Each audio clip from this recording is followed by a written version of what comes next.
AFP, retired as he delivers his inspirational remarks. Magandang gabi po sa ating lahat. Magandang gabi, sir.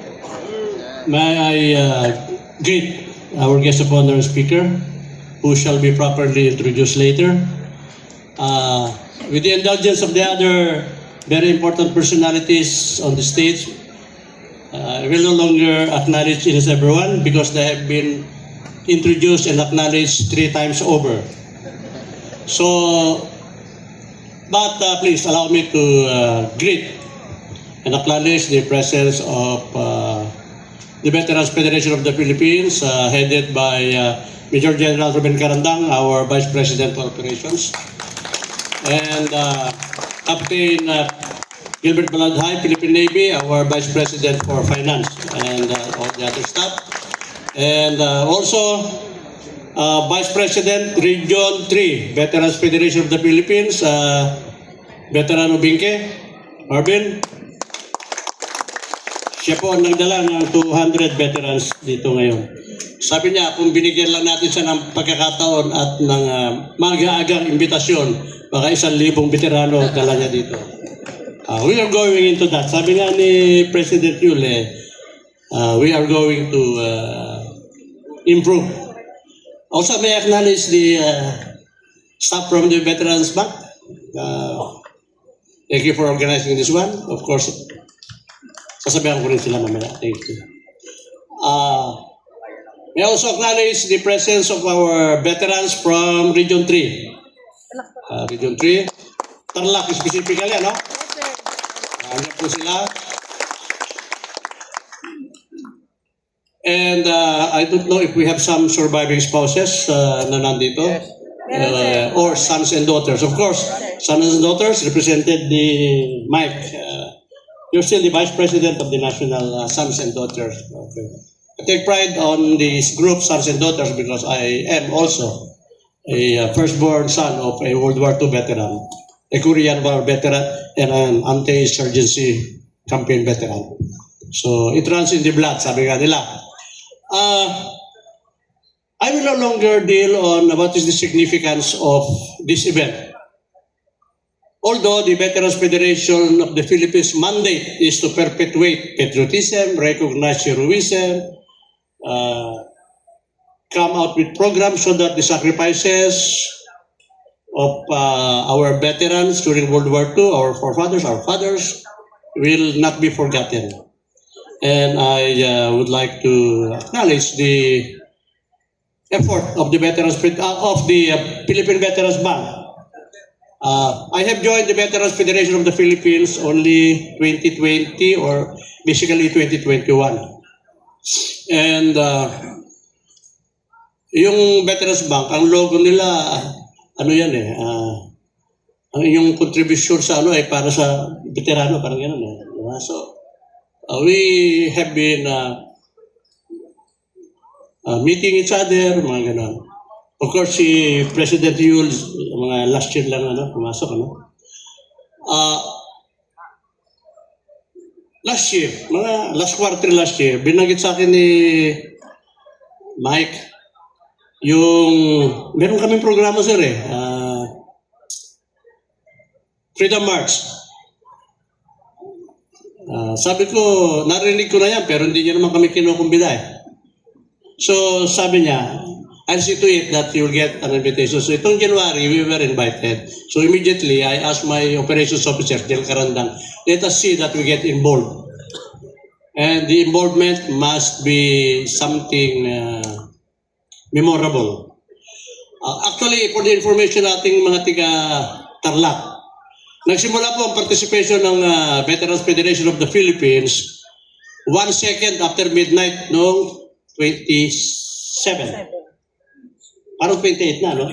Because yung counterpart ninyo mga veterano sa Bataan, nandun po sila noong madaling araw, 1 second nga, into 28 February.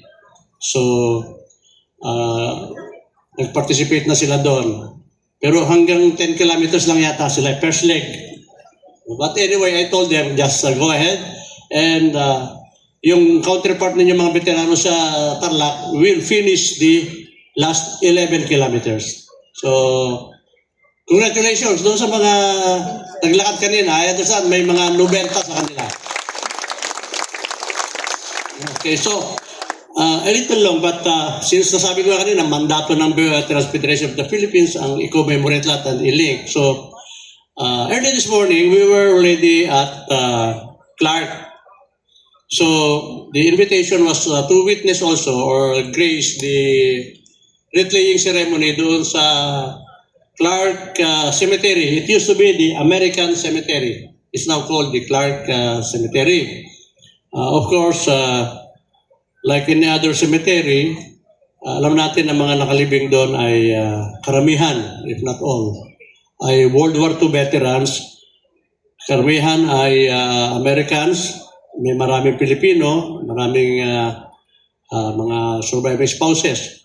And it has improved a lot. I've been assigned in Clark, kami ni General Karandang. So we are familiar with that area, and it's amazing how they converted the area into a real memorial cemetery for veterans. Napakaganda. Parang miniature ng American Cemetery sa Taguig, sa Manila. Then the next event is the wreath-laying sa Artillery Shrine. Now, I've been hearing about the Artillery Shrine.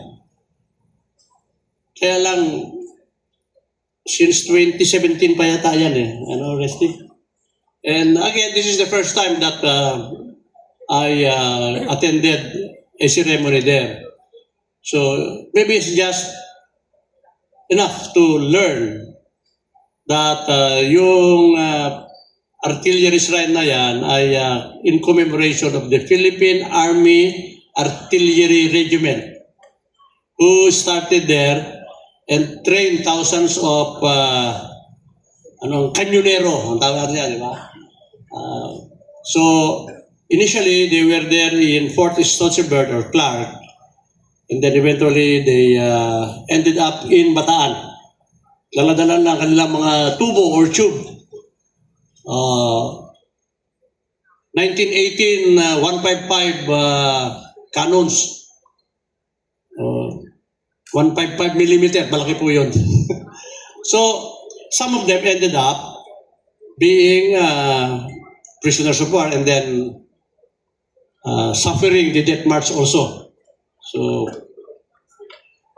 that's, and then yung walk ngayon is linked to that. So, ang pinaka main event yan actually is the death march, so that we're all commemorating. So, may mga side events. And I'm glad that Veterans Bank was able to link all of this. I just can imagine what is the effort brought into this. So I hope this will continue. I'm sure that Veterans Federation of the Philippines will continue to participate. We will look at maybe participating from kilometer 0 to kilometer 111 and a half. Ito yata yun eh. It depends on my creaking bones. I think I intend to walk. Sabi ko kay Mike, sabahan mo ko. Let's start from kilometer 0. Let's spend 2 days walking until paghanda natin ano Leslie. Yeah. Okay. So, yun lang. Again, my congratulations to Veterans Bank for pulling this with the participation or partnership with PIVAW. So, I know that all these ideas also si General Aguilar. General Aguilar is the de facto historian of the Armed Forces of the Philippines. Okay. Thank you everyone and let's have a very nice evening ahead of us. Maraming salamat. Thank you for the inspirational remarks.